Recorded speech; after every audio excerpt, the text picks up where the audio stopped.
السلام عليكم ورحمة الله.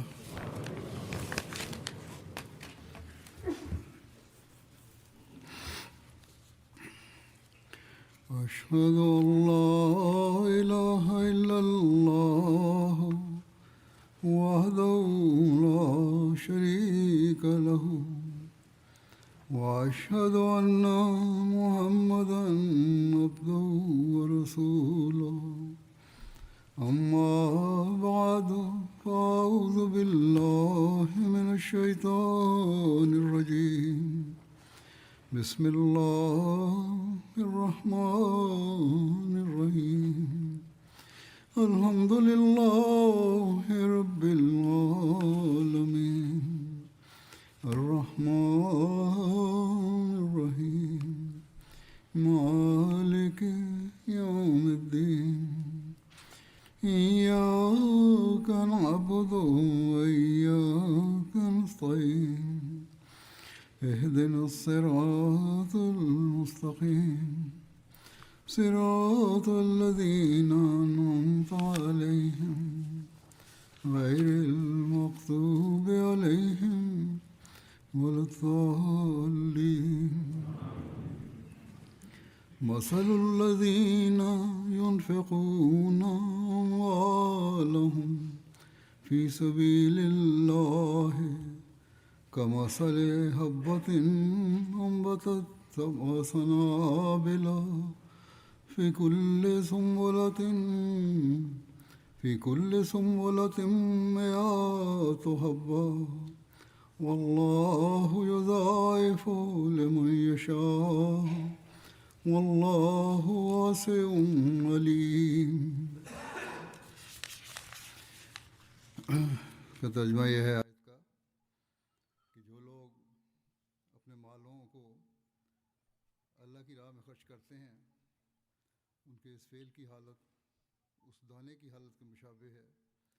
جو 7 بالیں د دغه آیت ترجمه دا ده چې کم خلک خپل اموال جس کے لیے چاہتا ہے د خدای پاک په لاره کې خرج کوي، د هغوی د دغه کار حالت د هغه دانې په شان وي چې وږي ترنه راوټوکېږي او په هر وږي کې 100 دانې وي، او خدای پاک چې چا لپاره غواړي دې نه هم زیات ورته دې نه هم ورله زیات کړي. خدای پاک وسعت ورکوونکی او ډېر علم لرونکی دی. حضور فرمایي چې د 1 نومبر نه د خدای پاک په فضل د جومات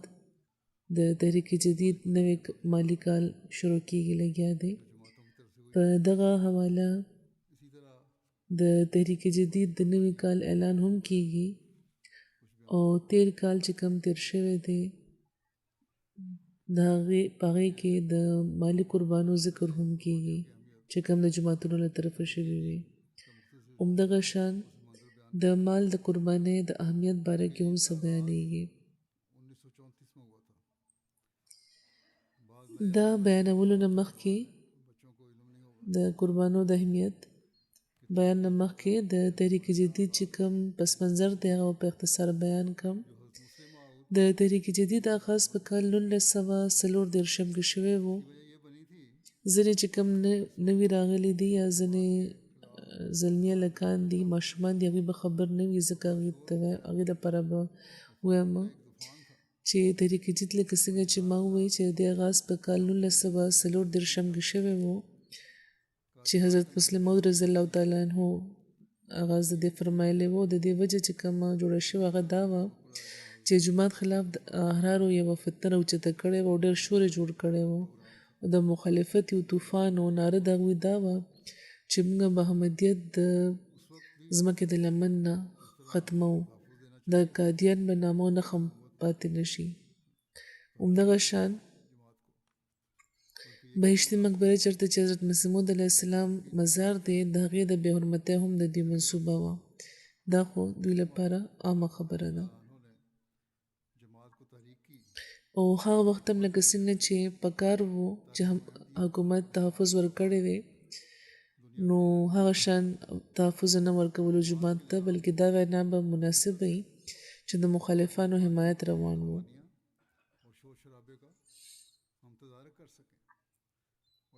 په داسې وخت کې حضرت مسلم موعود رضی الله تعالی عنہ جماعت ته تحریک کړی و چې یو فنډ د مهیا کړي چې موږ د احمدیت او د اسلام پیغام د دنیا ګوټ ګوټ ته ورسوو او د جماعت نظام مضبوطه کو نورم چې د مخالفانو چې کوم منسوبې دي سازشونه دي او شور و شر دی د دې موږ تدارک کړی شو او د جماعت خلاف چې کومه پروپاګاندا روانه ده دا غلطه ثابته کو صرف دا نه چې غلطه ثابته کو بلکې د تبلیغ حق هم پوره کو ځکه چې تر هغه وخت چې کوم د تبلیغ حق پکار وو نو په سنجیدګۍ هغه موږ نه پوره کړی چې کوم پکار وو نو په دغه سوچ حضرت مسلم موعود رضی الله تعالی عنہ د طریق جدید اعلان فرمایلی وو او دا هم فرمایلی وو چې په ملک کې هم او په دنیا کې به هم موږ به د اسلام او د احمدیت پیغام خورو چې دشمن زموږ منصوبو ته چېرته هم د نقصان رسولو کوششونه کړی شي که یو ځای که مخالفت دی نو بل ځای کې ترقي د بیا ښکاري او د جومات نظام دی مدام خورېږي او د خدای پاک په فضل حضور فرمایي چې موږ نن دا ګورو چې دنیا په ټولو ملکونو کې احمدیت او د حقیقي اسلام پیغام رسېدلی دی او زموږ مبلغین او زموږ میشنریان هلته کار کوي لګیا دي د دنیا په مختلفو ملکونو کې موږ جوماتونه جوړ کړي دي زموږ سکولونه کار کوي لګیا دي هسپتالونه کار کوي لګیا دي مبلغین او مربیان د خدمت توفیق ترلاسه کوي لګیا دي د لټریچر اشاعت روان دي د MTA سټوډیوز په مختلفو په ډېرو ملکونو کې قایم شوي دي د مرکزي سټوډیو نه علاوه چې په دنیا کې خور دی ریډیو سټیشنونه قایم دي نو دا ټول چې کم کارونه دي د دې ډېر خرچ باقي چندونه پوره کېږي خو تحریک جدید په دې کې یو ډېر لوی اهم کردار لوبوي لګیا دی د تحریک جدید د لاندې په دنیا کې مبلغین تیار کړی شوي دي او د خدای پاک په فضل د دنیا تقریبا شپږ یا اووه ملکونه داسې دي چې جامعات پکې قایم دي چېرته چې مبلغین او مربیان تیاریږي او بیا په دنیا کې خورېږي او د اسلام او د احمدیت د تبلیغ کار کوي لګیا دي او دا چې کوم د حرارو دعوه وه چې موږ به اکادیان ختم کړو د احمدیت به د ځمکې د لمن نه ختم کړو او تر ننه دوی دا نارې زموږ د مخالفین نه کوي او هره ورځ څه نه څه وروستو ورځو کې مربع کې یو کانفرنس شو د دوی جلسه شوی کې موږ هم دغه ناره لګولې وه نو دغه نارو جواب هر کال د جومات د ترقیاتو په ذریعه ورکړی کېږي د خدای پاک په فضلونو ورکړی کېږي کم خلک چې بیعت کوي او شاملېږي په جومات کې هغه د دغه خلکو جواب دی او نن 220 ملکونو کې چې جومات ترقي کړې ده نو دا جواب د خلکو لپاره چې ګوري تاسو ناره خدای لګوي چې ځمکې د لمن نه به دا ختم کړو دا جومات خدای پاک دا فضلونه دي چې جومات ترقی پسې ترقی کوي لګیا دی نو د خدای پاک دا فعل او دا تایید دغه خبرې ثبوت دی چې د حضرت مسیح موعود علیه السلام دعوه رښتونې وه او رښتونې ده او احمدیت د خدای پاک په فضل د یو انسان لګولې بوټي نه دي د یو تنظیم لګولې بوټي نه دي د حکومت قایم کړي بوټي نه دي بلکې دا د خدای پاک لګولې بوټي دی چې اوس یو ښه مضبوطه ونه ترې جوړه شوې ده چې ښاخونه په ټوله دنیا کې خوره شوي دي او خدای پاک دا نور هم خوري او میوې ورته لګوي او دا سلسله جاري ده او وده کوي لګیا ده حضور فرمایي دا کوم آیت چې ما وویلو په سر کې کې خدای پاک دا فرمایي چې څوک د خدای پاک په لاره کې مال خرج کوي نو مثال د هغه دانې په شان دی لکه څنګه چې ترجمه کې ما وویلې چې دغه 10 وږي تنه راوټو کېږي او په هر وږي کې 100 دانې وي بلکې خدای پاک دې نه مغز زیات دی نو خدای پاک لوس فرمایلی دی چې تاسو چې زما په لاره کې خرج کوئ نو دا به زه بغیر د اجر نه پرېږدم بلکې زه دا طاقت لرم چې ستاسو دغه قرباني د 200 چنده بلکې هغې نه هم دا زیاته کمه نو خدای پاک چې دا ارشاد فرمایلی دی نو د مؤمنانو په زړه کې دا تحریک ترې پیدا کړی دی چې خپل زړه فراخ کړي او د خدای پاک په لاره کې خرج کوئ د خدای پاک د دین د اشاعت لپاره خرج کوئ چې کم کار په دغه زمانه کې مسیح موعود مهدي موعود ته سپارل شوی و بیا دغه د جماعت ته سپارل شوی دی نن نو خدای پاک به بیا زموږ په اموالو کې برکت اچي موږ هر کال دا ګورو حضور فرمایي زه بیانوم هم سخت کالم ډېر زیات مثالونه دي چې خدای پاک څنګه د خلکو زړونه پرانیزي او ډېرو زیاتو ځایونو کې بغیر د څه قسمه د تنګۍ د فکر نه خلک په بې نیازۍ قربانۍ کوي مسلسل او بیا خدای پاک هغوی له اجر هم ورکوي او یا د هغوی زړه سکون ورکوي او هغوی په دغه قربانۍ بیا خوشحاله شي د فوري نتیجه ورته میلاو نه شي نو او بیا څه موده پسته د هغوی هغه خواهشات هم پوره شي چې کوم هغوی قربان کړي وو او د مال قربانۍ ورکړې وې خدای پاک فرمایي چې په دغه جهان کې به هم اجر وي او په بل جهان کې هم د دې اجر وي ډېر داسې خلک دي چې په دغه جهان کې اجر بیا مومي او د بل جهان اجر خو بې حسابه دی پخواني زبرګانو هم مشرانو هم د دغه آیت هم دغه تشریح فرمایلی دی مثلا امام رازي خپل تفسیر کې لیکلی دی چې خدای پاک دا لوز فرمایلی دی چې مال به مخکې نه زیات در واپس کوي هغې لیکي چې خدای پاک د ژوندي کولو او د وژلو خپل چې کوم قدرت دی هغې باندې دلایل ورکړي دي او که دا د خدای پاک قدرت نه وي نو د خرج کولو حکم مستحکمه نه وي ځکه چې که جزا سزا ورکوونکی یو وجود نه وي نو خرج کول به بیا فضول ګرځېدلی وي که جزا سزا نه وي نو خدای پاک به دا نه وي چې زما په لاره کې خرج کړي زه به تاسو ته درکوم مطلب د دې همدا دی چې خدای پاک دی چې خپله لاره کې چې څوک قرباني کوي هغه قربانۍ کوونکي له جزا ورکوي او ګناه کوونکي ته د دې په مقابله کې سزا هم ملاویږي په دغه لړ کې هغوی دا هم لیکلی دي چې په نورو لفظونو کې لکه خدای پاک خرج کوونکو ته دا وایي چې تاسو خبرې چې ما تاسو پیدا کړي او په تاسو باندې مې خپل نعمت پوره کړی دی او تاسو زما د اجر او د ثواب ورکولو طاقت هم خبرې نو بیا پکار دا ده چې ستا دا علم دی تاسو له د مال خرج کولو ترغیب ورکړي ځکه چې هغه خدای د لږ څیز زیات بدل ورکوي عمده د ډېر زیات بیا مثال هم بیان کړی چې یوه دانه چې څوک ورکوي نو ترنه وږي راوټو کېږي او په هر وږي کې بیا 100 دانې وي او بیا د دې بیان کې هغې دا لیکي چې ينفقون اموالهم فی سبیل الله یعنې هغې د خدای پاک په لاره کې خپل مال خرج کوي د سبیل الله نه مطلب دین دی د خدای پاک په دین باندې خرج کوي نو موږ په جماعت احمدیه کې خو هر وخت دا نظارې ګورو چې خدای پاک څنګه خپل دا وعده خپل دا لوز او خپل دا ارشاد پوره کوي حضرت مسلم موعود رضی الله تعالی عنہ هم د دغه آیت تفسیر فرمایلی دی چې که تاسو د دین د کارونو لپاره خپل اموال خرج کوئ نو څنګه چې د یوې دانې نه خدای پاک 200 دانې پیدا کړي نو همدغه شان هغه به ستاسو اموال هم زیات کړي بلکې دې نه هم زیاته ترقي درله درکړي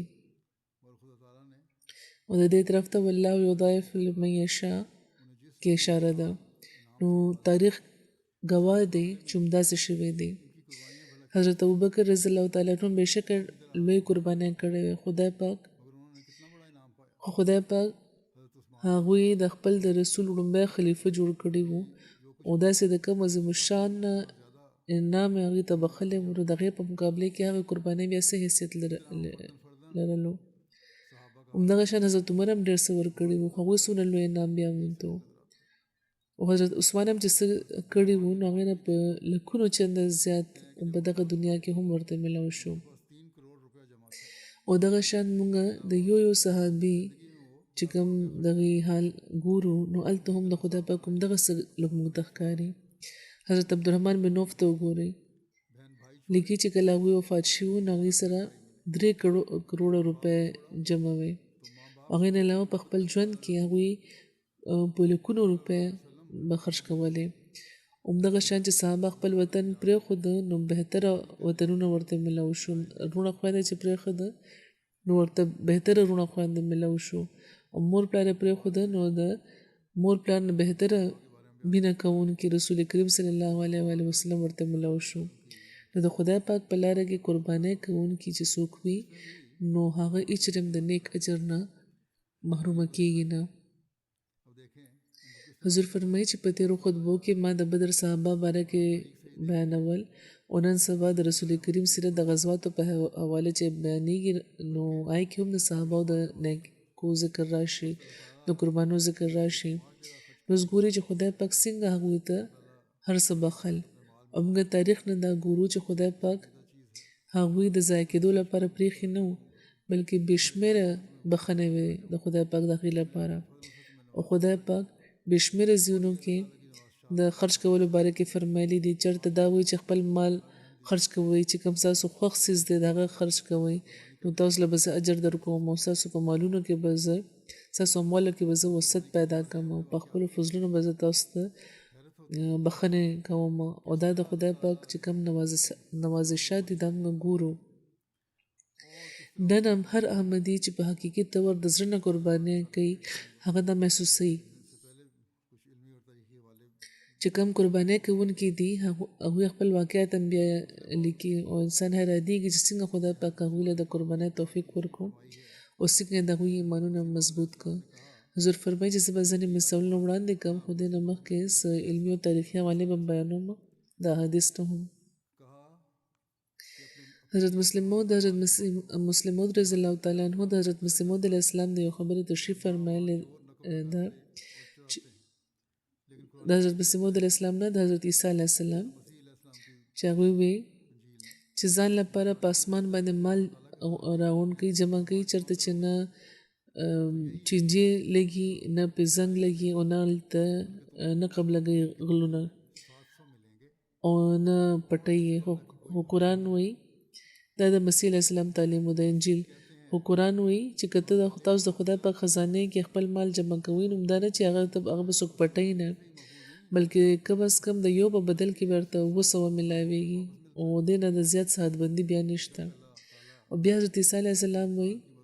چې هلته چې کوم غله وي هغه چینجې نه لګي خو خدای پاک فرمایي په قرآن کې چې صرف دا نه چې چینجې نه محفوظه نه وي بلکې د یو پسې 100 چنده زیات واپس ملاویږي بېشکه خدای پاک د یو انسان د مدد محتاج نه دی خو هغه په خپلو بندګانو باندې رحم کوي او د کار کولو چې هغې له موقع ورکوي نو د دې په ذریعه هغه هم د هغې درجې اوچتول غواړي او په دغه دنیا کې هم په عملي طور هغې له به 200 چنده زیاته ورکوي خو دغه نیکو چې کوم اجر دی په بل جهان کې به هغه نور هم زیات به ورکوي د خدای پاک دا لوز دی چې کوم 200 چنده هغه زیاتوي نو صرف دې دنیا لپاره نه بلکې په بلې دنیا کې به هم هغه دا زیاتوي او د دې په تشریح کې حضرت خلیفة المسیح اول رضی الله تعالی عنه هم یو ځای کې فرمایلی دي هغې فرمایي چې دا یاد لري چې نبیان چې کومې چندې غواړي نو ځان لپاره نه بلکې دې لپاره چې کوم خلک چې چندې ورکوي د هغې د فایدې لپاره هغې دا وایي چې چندې ورکوي چې خدای پاک در باندې فضل وکړي او ستاسو مالونه زیات کړي او حضرت خلیفة المسیح اول فرمایي چې د خدای پاک مخې ته د تلو ډېر لارې دي وایي کې یوه لاره دا چې ذکر په سوره بقره کې په سر کې شوی دی چې مما رزقناهم ينفقون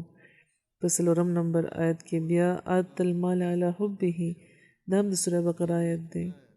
او بیا په دغه سپاره کې انفقوا مما رزقناهم ذکر په دې کې ذکر کړی دی دا هم د سوره بقره آیت دی بیا فرمایي چې زه په وضاحت د انفاق فی سبیل الله مسله بیان کوو چې انجیل کې یوه فقره ده چې څوک چې غواړي هغې له ورکوي خو ګورې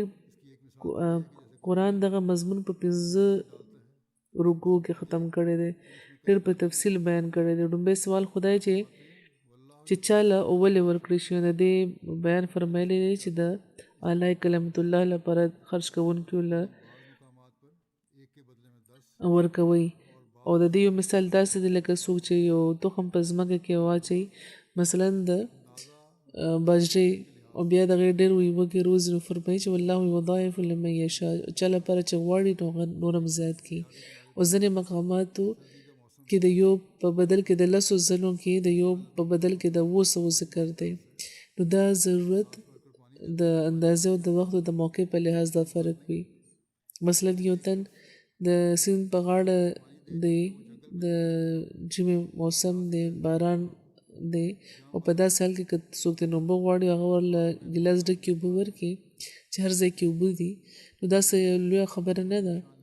خو که یو تن چاله اوبه ورکړي داسې وخت کې چې په ځنګل کې دغه په غرمه کې هغه روانې او د تن د لاسه هغه ناقلاره وي او تبه وي ورته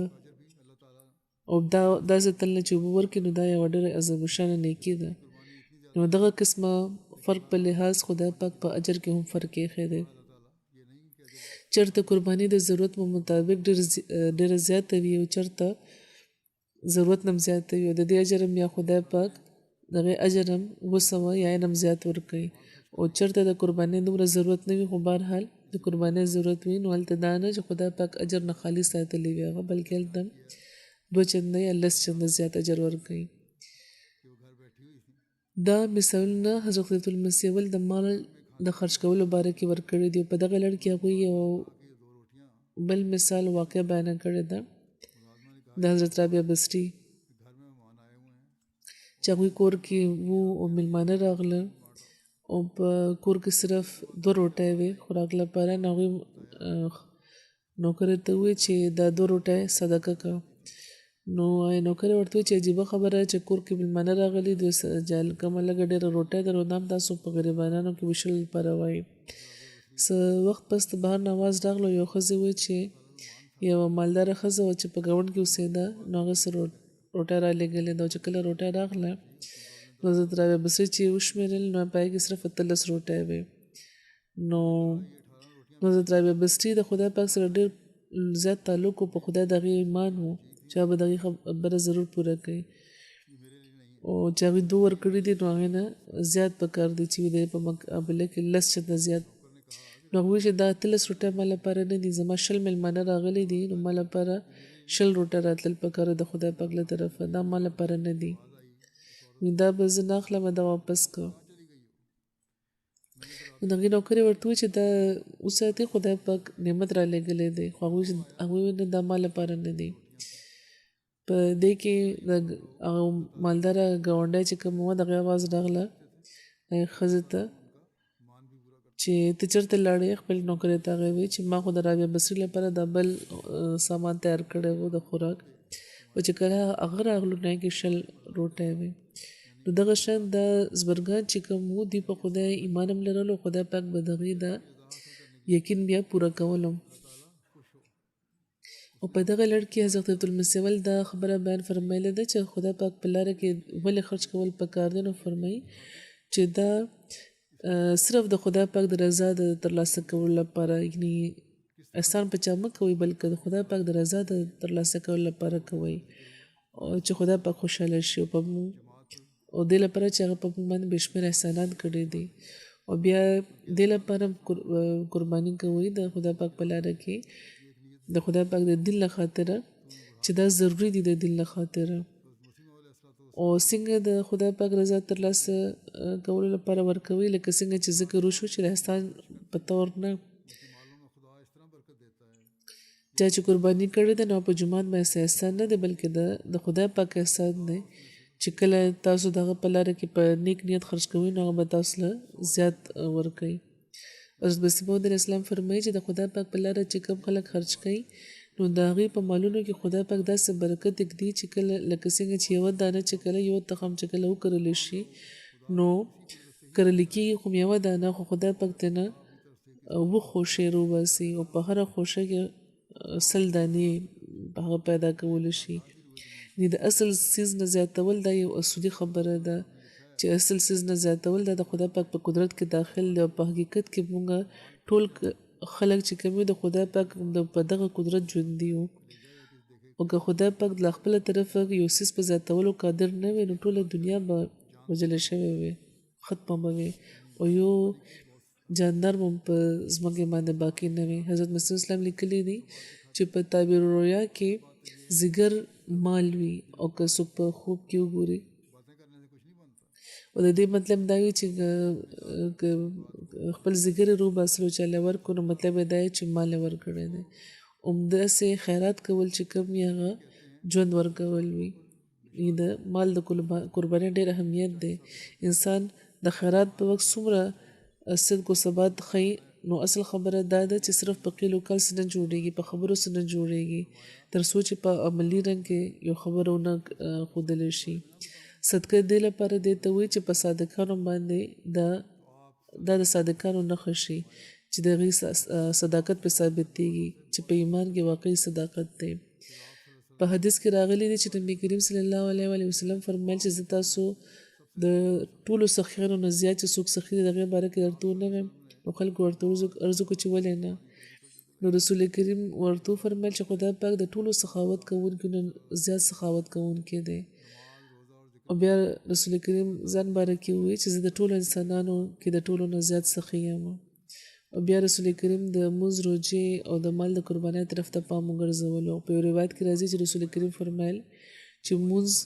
روژه او ذکر کول د خدای پاک په لاره کې خرج کړی شوی مال 200 چنده زیات کړي. نو دا هدایت د هغو خلکو لپاره چې د مال قربانۍ ورکړي دي چې هغوی د خپلو عبادتونو ماهرم زیات کړي. صرف د مال په قربانۍ دې دا ونه ګڼي چې ډېر څه وشو،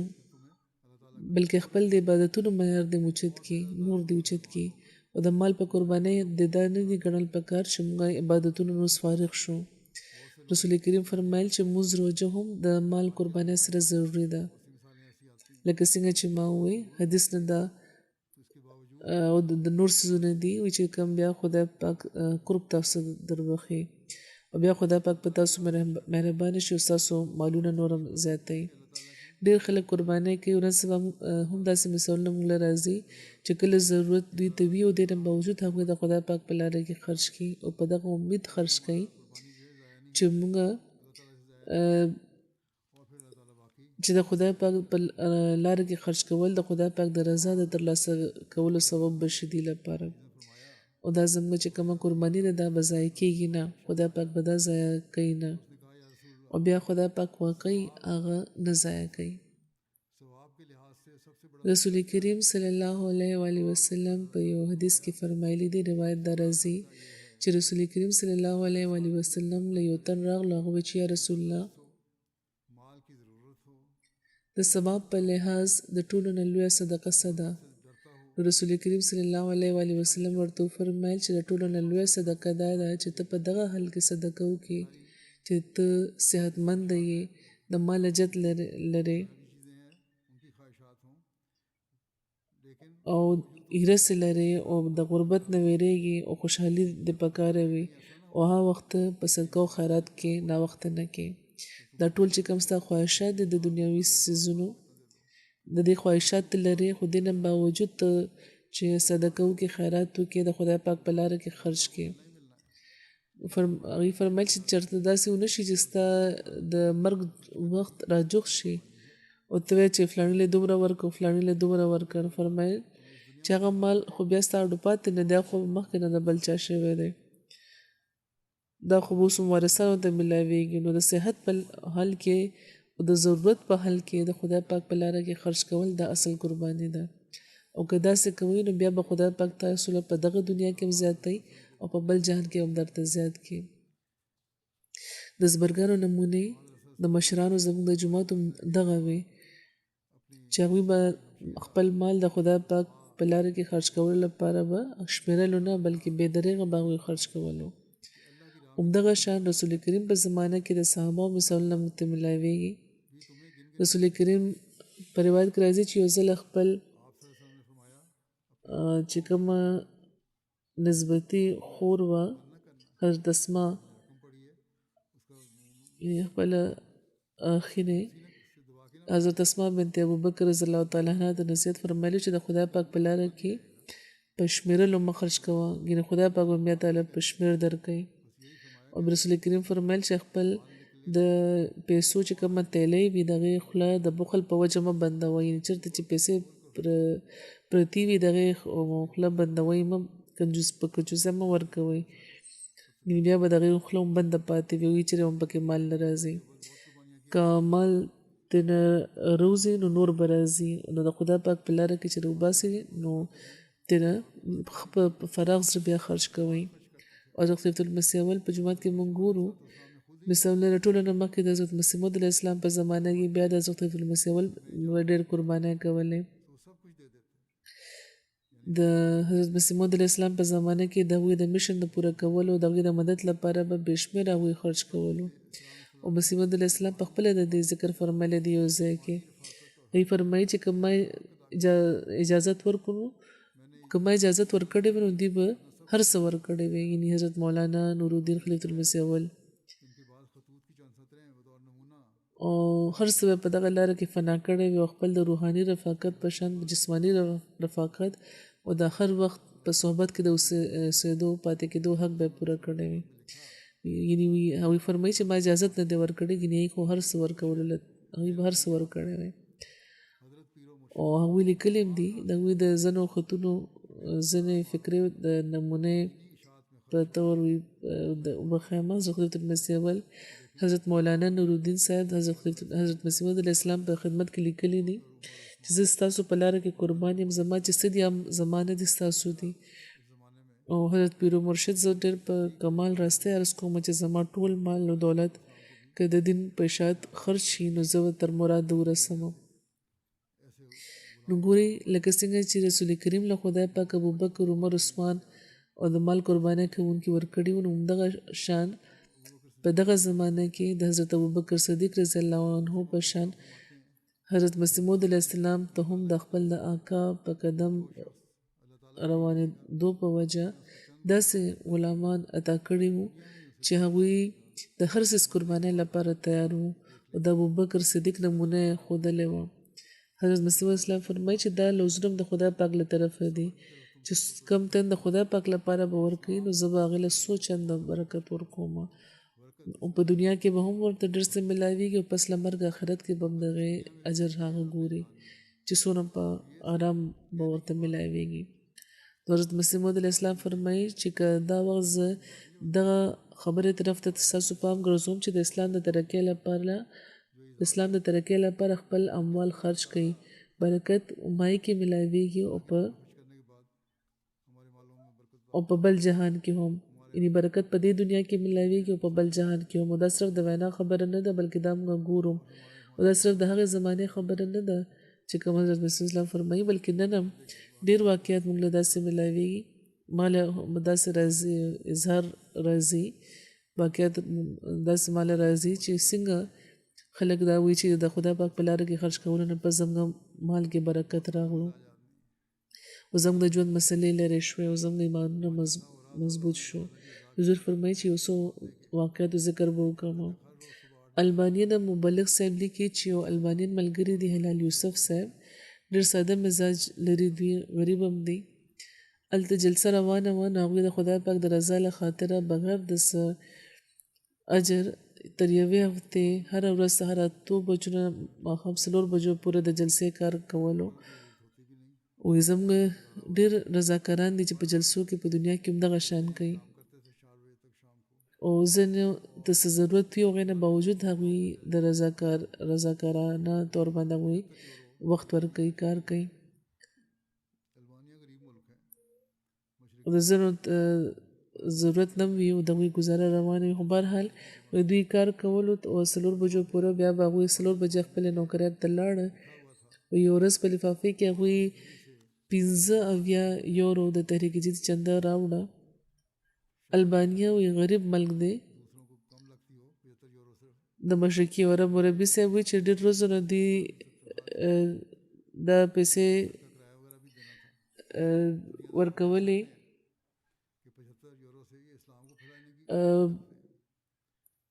چندې لپاره دوی جمع کولې او لفافې باندې البانین ژبه کې دا لیکلي وو چې ډېر په خوشدلۍ د جومات له خدمت لپاره دا وړاندې دی. نو شاید چې دا پیسې نورو د کمې ښکاري 15 یورو صرف خو دی وي مربي صاحب چې د دې 15% تنخواه وه او د دې د کور کرایه وغیره د دې د کور کرایه هم دی باندې وه. نو دنیادار خو دا ویلی شي چې د 15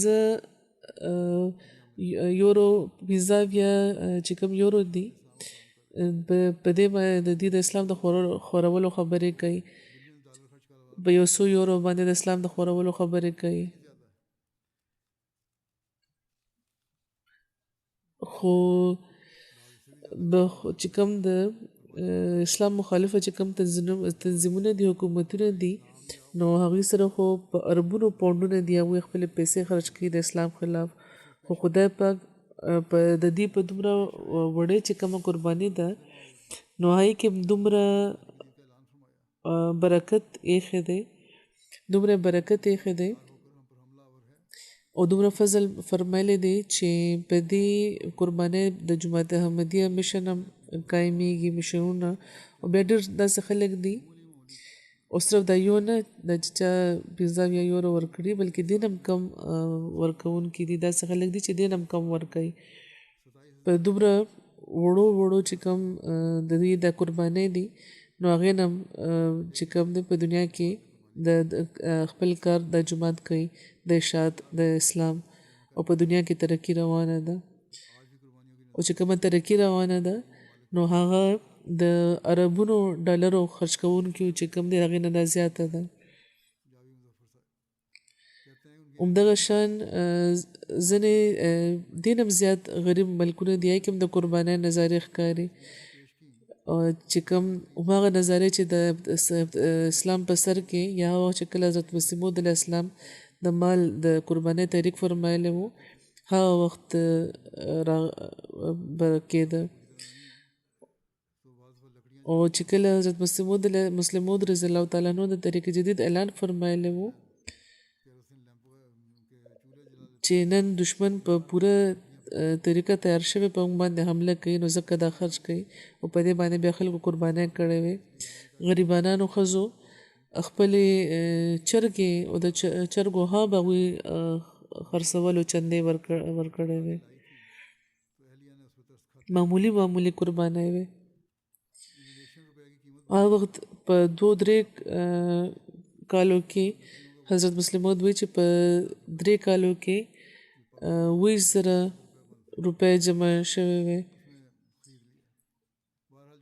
او په هندوستان خو چې جومات قرباني کړې وه نو په 1 کال کې 1 لک روپۍ جمع کړې وه نن هم د قربانو دا نظارې موږ ته په غریبو ملکونو کې ښکاري په انډونیشیا کې یو ممبر دی جاوید مظفر صاحب هغوی وایي چې د دې اهلیې سره د جومات یوه بوډا ښځه راغله او هغوی چې کوم لرګي هغوی پرې کړي او په دغه نیت یې راوړي وړاندې کړ چې موږ دا واخلو په بیه موږ ته حاجت نه و د لرګو نو موږ خو مخکې نه په بیه اخیستي وو په وړو علاقو کې چې کوم یا کلو کې اوسېږي په دغه غریبانو ملکونو کې چې د ترقي یافته لا پوره نه دي نو ځینې وخت دوی لرګي بلئ غریبانان ګیس خولته وینه یا شاید چې د کیروسین نه غریبي خو بهرحال لرګي بیا هم استعمالیږي نو چې موږ چونکې نور څیزونه هم استعمالول نو ځکه موږ وایو چې موږ لرګي زیات نه استعمالوو موږ سره وي د ضرورت نشته خو بهرحال چونکې هغه غریبه بوډا ښځه وه راوچت کړی وو هغه لرګي نو اهلیې مې په هغې باندې تر اوسه خوړو هغې ته نه واخیسته د انډونیشین روپۍ قیمت ډېر کم وي هلته په لکونو کې خبرې کېږي نو هغه چې کوم لرګي وو نو هغه په 1 لک روپۍ کې چې په پاکستان کې به 100 روپۍ هغې نه جوړېږي هغې کې هغه واخیسته نو مهال چې ترې واخیسته نو هغه بوډا ښځه ورته چې دا لرګي ما دې لپاره نو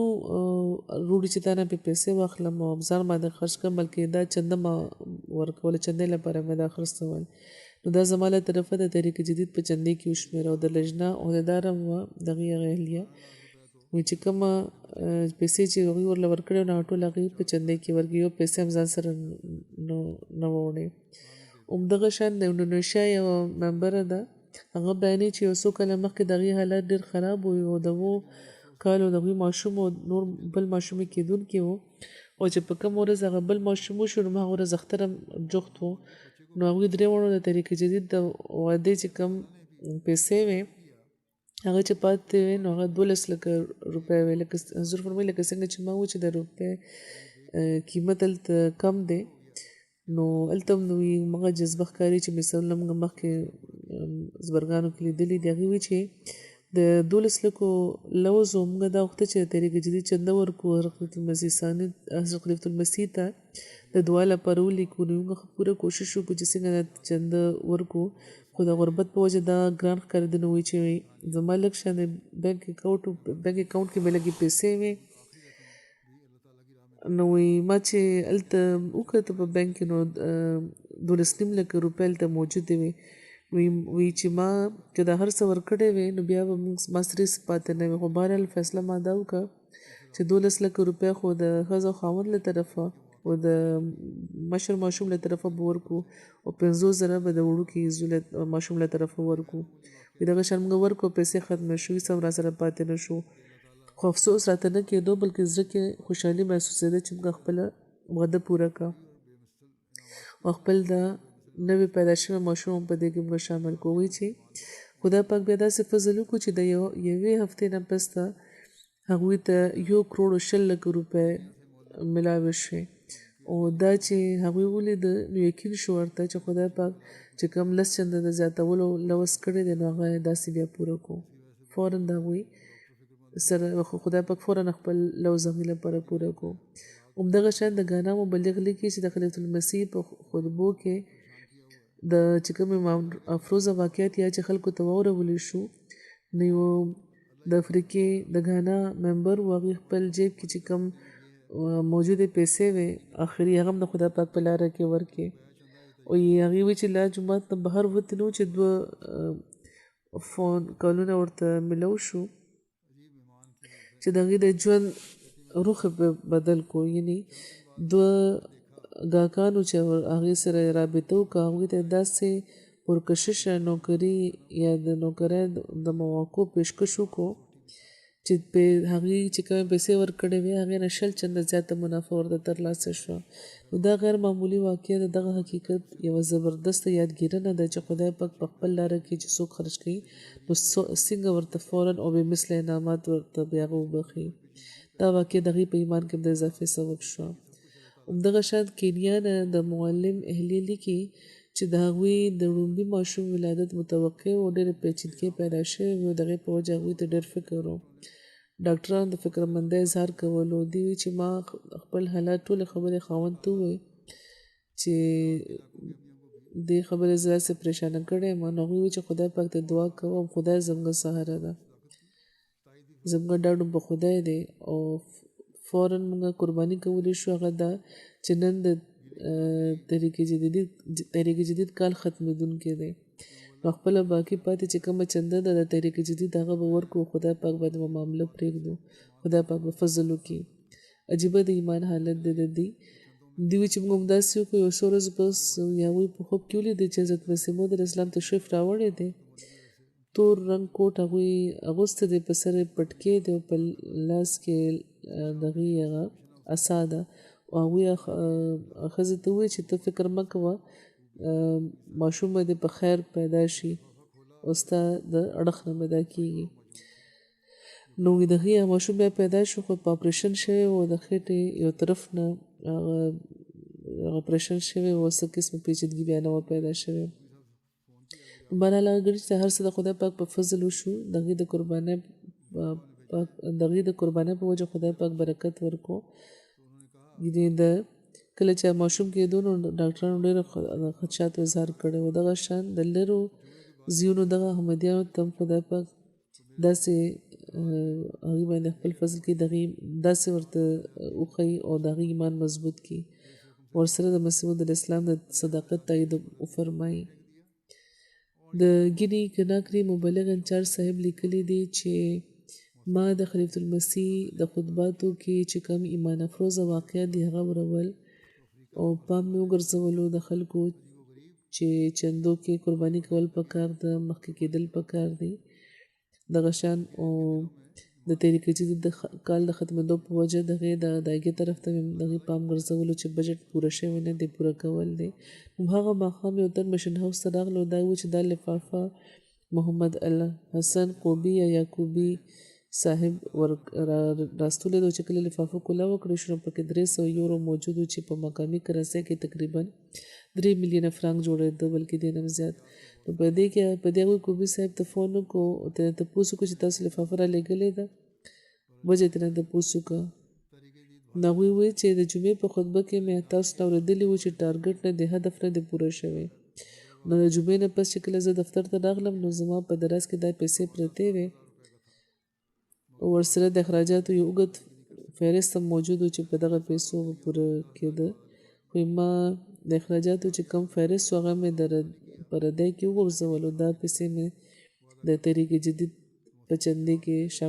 شاملولو لپاره تاسو درلېږم دوی خپله د تحریک جدید چنده مخکې نه ورکړې وه او ښه ډېرې پیسې ورکړې وې نو افریقې کې اوسېدونکو چې کوم د خلک دي د هغوی عجیبه د حیرت انګیزه د قربانۍ واقعه دي یقینا د دوی په زړونو کې د ایمان کیفیت دا خبرې خدای پاک پیدا کېږي دا د انسان کار خو نه دی د هغوی دا تجربات وي چې خدای پاک داسې زیاتوي مؤله خو هغوی قربانۍ کوي حضور فرمایي چې واقعات خو ډېر زیات دي دا ټول بیانول ګران دي څه خو ما منتخب کړي وو خو هغه هم نشم بیانولی ټول بهرحال یو څو به وکړم د تحریک جدید هندوستان انسپکټر تلنګانه یو تن باره کې لیکي د حیدرآباد کې یو ځای دی چې د هغې لوز د 7,000 روپو وو خو د نوکرۍ ختمېدو په وجه هغې ادایګي نه وه کړې او بل کال لپاره هغوی د 10,000 واده لیکلی وه هغې ته چې ویلی شو چې تېر کال لوز خو تاسو پوره کړی نه دی د آینده لپاره تاسو زیاتوئ هغوی جواب ورکړ چې خدای پاک به د دې انتظام فرمایي ما ته یقین دی ځکه چې زه خدای پاک له خاطره ورکوم نو په یو څو ورځو کې هغې ته مخکې نه بهتره ملازمت میلاو شو او هغوی د تېرو 2 کالو چنده ورکړه او د نوي مالي کال چې کوم د هغوی چنده هغه هم د 7,000 په ځای 3,000 وړاندې کړه او د دې ادایګي بیا وکړه دغه شان خدای پاک هغې چې کوم حسنزن و هغې له دا اجر ورکوم دغه شان د انډونیشیا یو بل مثال دی عجیبه عجیبه واقعات دي چې اتفاقات نه ځکه چې چا سره کېږي نو هغوی ټول د دې پس منظر نه خبرې چې کومو حالاتو کې هغوی قربانۍ کوي او په کومو حالاتو کې هغوی ته د قربانۍ خیال پیدا شو بیا خدای پاک قدرت څنګه هغوی ولیدو بهرحال هغوی لیکي چې یو انتهایي مخلص احمدي ملګری بادرجان څه موده مخکې یو ټیکسي کمپنۍ نه خپله یو ټیکسي دوی چلوله کار جاري ساتلو لپاره دوی د ګاډي اخیسته وو د ګاډي اخیستو نه پس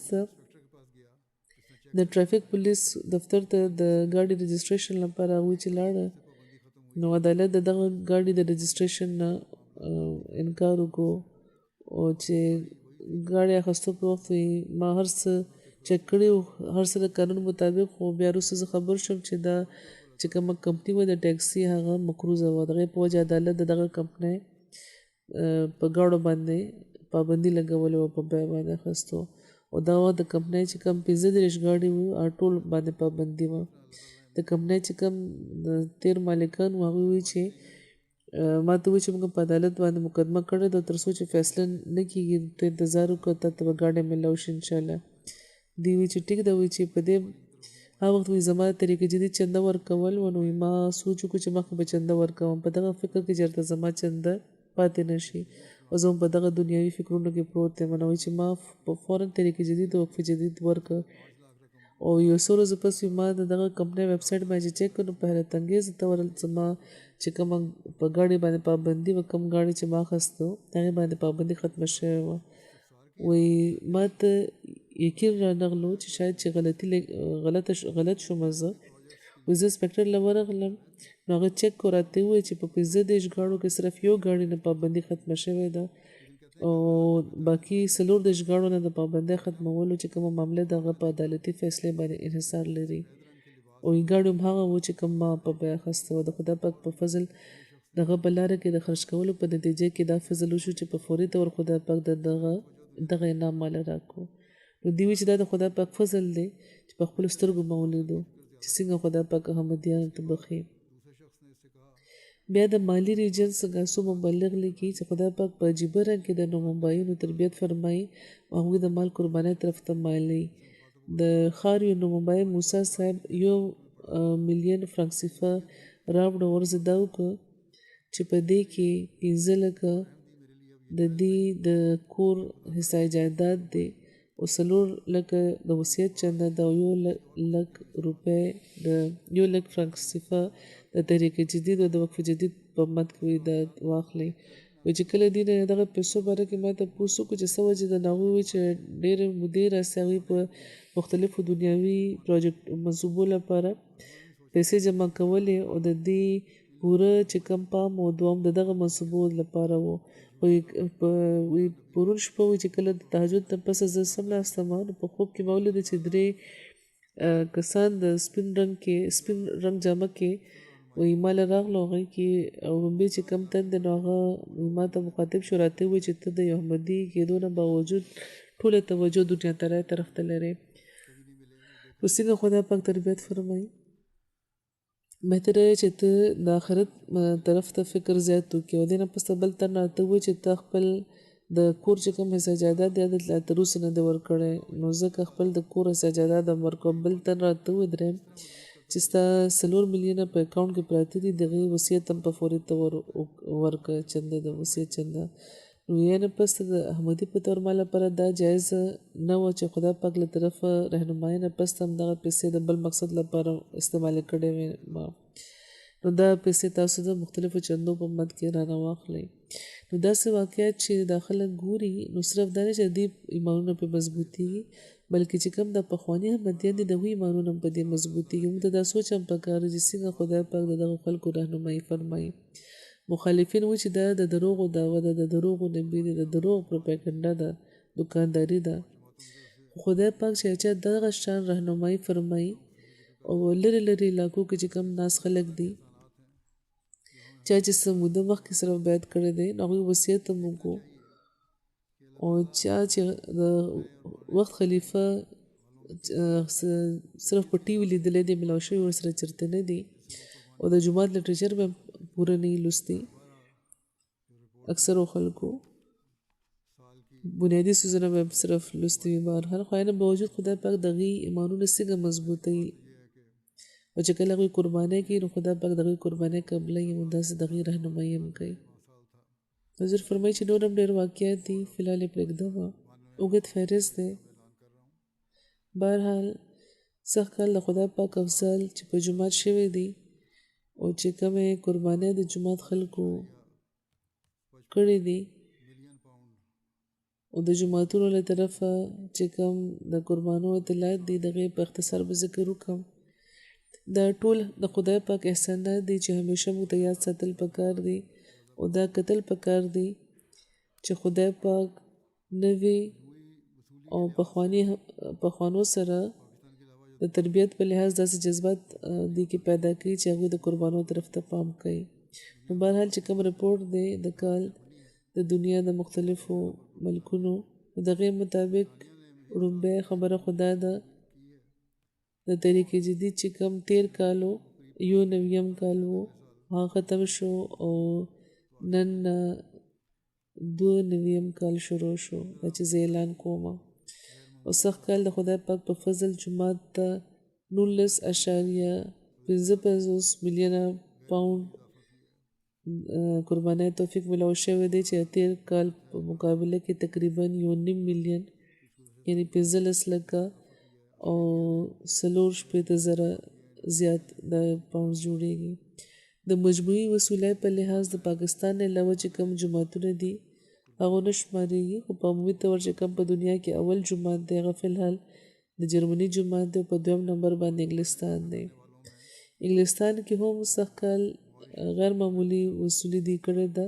او جرمني ته بیخي جخت رسېدلی دی او زما حضور فرمایي خیال دا دی شاید چې روان کال کې که همداسې دوی ترقي کوله نو مخکې به وځي نه او بیا دغه شان امریکې هم غیر معمولی اضافه کړې ده دغه شان کینیډا هم د 13 کال په نسبت غیر معمولی اضافه کړې ده بیا هندوستان دی هغوی هم د 13 کال په نسبت ډېر اضافه کړې ده استرالیا هم غیر معمولی اضافه کړې ده انډونیشیا هم همدغه شان د مشرق وسطی جوماتونه دي بیا غانا ده غانا هم سخت کال په قربانۍ کې ډېر اضافه کړې ده او په نمایانه اضافه کوونکو کې ماریشس او هالند هم شامل دي. د مجموعي کارکردګۍ په لحاظ چې د ذکر قابل چې کوم جماعتونه دي په سپوزیشن خو دې نه دي راغلي، خو کار دې ډېر ښه کړی نو پکې بیلجیم دی، سویډن، فرانس، د هالند ذکر مخکې راغلی دی، کبابیر، بنګلادیش، برکینا فاسو، نیوزیلینډ. برکینا فاسو کې خو حالت هم ډېر خراب دی، سیرالیون دی، بیا بنین، مالی کې ډېر خراب حالت دی، د ترهګرو له طرفه حملې کېږي. نایجر، ترکی، جورجیا، بیا د مشرق وسطی جماعتونه دي، آسټرالیا. په افریقې کې د مجموعي وصولۍ په لحاظ چې کوم جماعتونه دي د 5 ذکر به وکړم. په لومړي نمبر ګانا، بیا ماریشس، بیا نایجیریا، بیا برکینا فاسو، بیا تنزانیا، دې سره بیا نور هم دی. د شاملونو ټول شمیر 17 لکه پورې دی او سږ کال د ریپورټونو مطابق په شپږم دفتر کې چې کوم د شپږم دفتر شروع شوی و 2 کاله مخکې د اعلان شوی و، هغې کې شاملېدونکو شمیر 43,000 دی، 43,588 دی. جماعتونه دی حضور فرمایي دا خبره هم نور کې چې کوم نوي شاملېدونکي دي هغوی په طریقې جدید کې هغوی په دفتر ششم کې شمارل کېږي او د دې ریپورټ د بیا وکالت عمل ته لیږي. د جرمني نومي لیست جماعتونه دي کې رونګاو، اوسنابورګ، پنبرګ، نیډا، فلورنسهایم، رودرمارک، بریمن، نیوورډ، فرایدبرګ، کوبلنز او لس امارتونه چې کوم دغوی دي هغه دي هامبرګ، بیا فرانکفورټ، بیا ګروزګراو، بیا ویسبادن، ریډسټډ، منهایم، دیتسنباخ، مورفیلډن، والډروف، رسلرهایم او دارمشټډ. د انګلستان چې کوم وړومبي 15 ریجنونه دي کې په وړومبي نمبر اسلام آباد، بیا بیت الفتوح، بیا مسجد فضل، بیا بیت الاحسان، بیا نارت ایسټ. لوی لس جماعتونه چې کوم دي پای کې اسلام آباد په وړومبي نمبر، بیا ایش، بیا وسټر پارک، بیا ساوث شیم، بیا وولسال، بیا فارنهم نارت، آلډرشات ساوث، مسجد فضل، فارنهم ساوث، بیا یول. واړه جماعتونه چې کوم دي نو کې المنس پارک چې کار کوونکي چې کوم دي سپین ویلي، کیتھلیفټن ووډ او جامعه UK. د امریکې چې کوم عمومي لس جماعتونه دي کې نارت ورجینیا، میریلینډ، لاس اینجلس، سیاټل، شیکاګو، ډلس، سلیکون ویلی، نارت جرسي، ساوث ورجینیا، سینټرل جرسي، بالټیمور، ډیټرایټ. او چې کینیډا چې کوم مقامي امارات دی کې وان، بیا کیلګري، پیس ویلیج، وینکوور، ټورانټو ویسٹ، برمپټن ایسٹ او میسیساګا. د وصولۍ په لحاظ د کینیډا چې کوم ذکر قابل جماعتونه دي کې هیملټن ماونټن، هیملټن، ایډمنټن ویسٹ، هدیک احمد، آټوا ایسٹ، آټوا ویسٹ، وینیپیگ، ریجاینا، ووډرای، جیلو نایف. په پاکستان کې د عمومي وصولۍ په لحاظ په وړومبي نمبر لاهور، بیا ربو په 2م نمبر او په 3م نمبر کراچي. د ضلعې په سطح اسلام آباد په وړومبي نمبر، بیا فیصل آباد، بیا سیالکوټ، بیا سرګودا، عمرکوټ، نارووال، میرپور خاص، رحیم یار خان، ټوبا ټیکسنګ، لیا. زیات قربانۍ چې کم کړي دي د پاکستان خارجي جماعتونه کې امارت ټاونشپ لاهور، امارت ډیفنس لاهور، امارت دارالذکر لاهور، امارت علامه اقبال ټاون لاهور، امارت بیت الفضل، فیصل آباد، باغالنگر، کوټه، بهاولپور، لودرا، ساهیوال. د انډیا وړومبي لس جماعتونه چې کوم دي صوبې کیرالا، تامل ناډو، تلنګانا، اڑیسا، جموں کشمیر، کرناټک، پنجاب، بنگال، مهاراشټرا او دلی. او د قربانۍ په لحاظ وړومبي لس جماعتونه حیدرآباد، کویمبټور، تامل ناډو، بیا کادیان، کالیکټ، میلاپالم، منجیری، کیرالا، بنگلور، کیرنګ، کلکته، کیرولای. د آسټرالیا چې کوم لس جماعتونه دي هغه دي په وړومبي نمبر ملبن، لانګ وان، Melbourne, Berwick, Marsden Park, Penrith, Melbourne West, Castle Hill, Adelaide West, Melbourne Clyde, Perth, Melbourne East. د طریقې جدي چې کوم لکه څنګه چې ما وویل چې 92 کال شروع شوی دی او د دفتر اول به د 92 کال وي د دې چې کوم پخوانی کاتید یا به جاري وي د دفتر دوم د 82 کال دی د دفتر سوم د 18 کال دی د دفتر چهارم د 41 کال دی د دفتر پنجم به د 22 کال او د دفتر ششم به د 3 کال شروع کیږي اوس لکه ما څنګه وویل چې نوي راتلونکي به په دفتر ششم کې شمیرل کیږي حضرت مسیح موعود علیه السلام فرمایي چې زما خوږو ملګرو زه تاسو دا یقین درکوم چې خدای پاک ستاسو د همدردۍ لپاره ما ته رښتونی جوش رابخلی دی او یو رښتونی معرفت ستاسو د ایمان د زیاتۍ ستاسو د ایمان او د عرفان د زیاتۍ لپاره ما ته راکړی شوی دی د دغه معرفت او ستاسو دغه معرفت ستاسو ضروري ډېر اجت لري نو زه دې لپاره ښه چاک ولاړ یم چې تاسو د خپل د پاک اعمالو نه خپل د دینی مهماتو لپاره د مدد وکړي او هر تن چې تر څو خدای پاک ورله وس او طاقت ورکړی دی په دغه لاره کې د دریغ نه کوي خدای او د رسول باندې د خپل اموال مقدم نه ګڼي او بیا تر څو چې زما په امکان کې دي د تالیفاتو په ذریعه دغه علوم او برکات د ایشیا او د یورپ په ملکونو کې خپور کړم چې کوم د خدای پاک روح ماله راکړی دی نو خدای پاک حضرت مسیح موعود علیه السلام ته چې کوم مشن سپارلی و اوس دا زموږ کار دی چې دا مشن موږ پوره کړو ایشیا یورپ امریکا افریقا عرب ملکونو په جنوبي امریکې ملکونو په جزایر هر ځای کې د دغه مال د قربانو په وجه خدای پاک د موږ د اسلام د پیغام رسولو توفیق راکړي لګیا د صرف دا نه بلکې دلته په یورپ کې ناس خلکو چې کوم د مال قرباني دي او د هغه ځای چې کوم خلک دي هغوی مثلا ما وړاندې که دوی په مال په قربانیو کې ډېر زیات مخکې کېږي او برخه اخلي خدای پاک د دې قربانۍ قبولې کړي او د دې په اعمالو نفوسو کې د برکت واچوي او زموږ کوششونو کې د بې انتها برکت واچوي د دې بهترینه نتیجې د پیدا کړي او موږ زر تر زره په